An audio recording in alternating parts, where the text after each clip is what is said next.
Битката за градот под Марковите кули ќе биде жестока.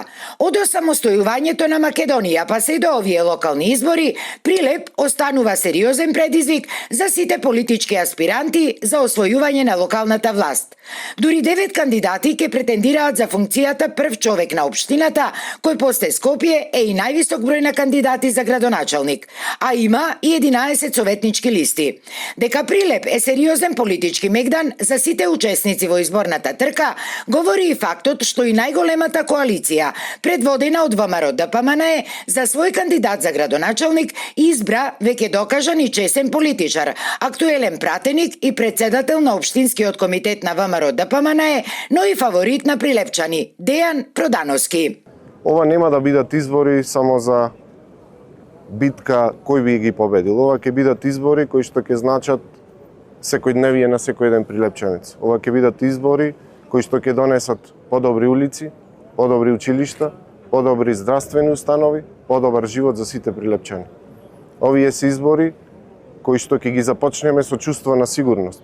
Сигурност дека имаме одличен тим, сигурност дека имаме уште подобра програма и сигурност дека ќе ја добиеме најсилната поддршка од владата на Република Македонија, предводена од председателот Христијан Мицкоски. Опозицијската СДСМ пак за противник на Продановски уште во август ја избра актуелната председателка на општинската организација Петра Лукаровска.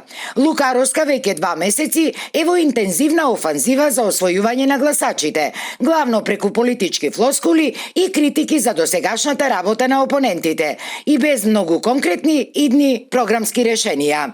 Изминатите 4 години власт на ДПМНЕ за Прилеп, за сите нас, беа години на назадување во секоја сфера на општественото живење. Тој тренд мора да прекине. На Прилеп му треба одговорна општинска власт која со максимална посветеност и нова енергија ќе ги донесе неопходните промени.